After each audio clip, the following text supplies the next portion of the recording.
आपण जर स्टॅटिस्टिक पाहिलं म्हणजे त्याच्या आधारे आपल्याला विश्लेषण करता येतं. 2014 मध्ये मोदी लाटेमध्ये विदर्भामध्ये 62 जागांपैकी 44 जागा या भाजपनं पटकावल्या. म्हणजे तिथे आमदार जिंकून आले 44च्या आसपास. ही मोदी लाट होती.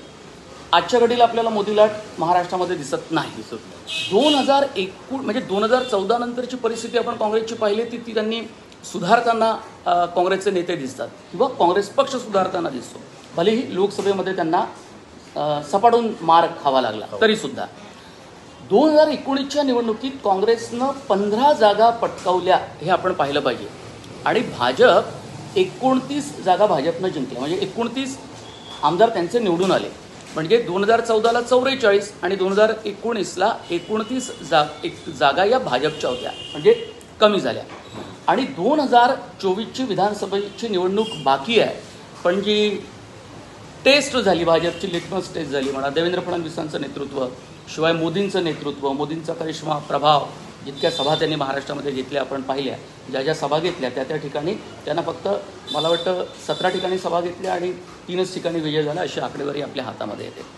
तर 2024च्या विधानसभा निवडणुकीमध्ये नेमकं काय चित्र राहू शकेल याचं कारण असं की 62 पैकी 42 जागांवर 42 विधानसभेच्या मतदारसंघावर महाविकास आघाडीचं मताधिक्य जास्त आहे. म्हणजे विदर्भातील 70% विधानसभा मतदारसंघात महाविकास आघाडीनं लोकसभेच्या निवडणुकीमध्ये महायुतीवर मात केलेली आपल्याला पाहायला मिळतं.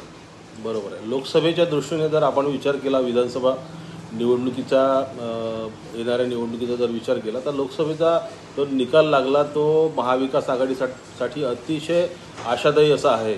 आणि मला असं वाटतं की हे चित्र कायम राहण्याची शक्यता अधिक आहे. जर कोणता करिश्मा भाजपच्या वतीने झाला, महायुतीच्या वतीने झाला, या 4-5 महिन्यामध्ये जर काही विशेष करू शकले शेतकऱ्यांविषयी किंवा बेरोजगारी महागाईविषयी, जे अशक्यप्राय दिसते मला, तरच काही होऊ शकते. अन्यथा मला वाटते की 70% जो निकाल तुम्ही आज महाविकास आघाडीच्या वतीने च्या बाजूने आपण पाहतोय तो कायम राहण्याची शक्यता अधिक आहे.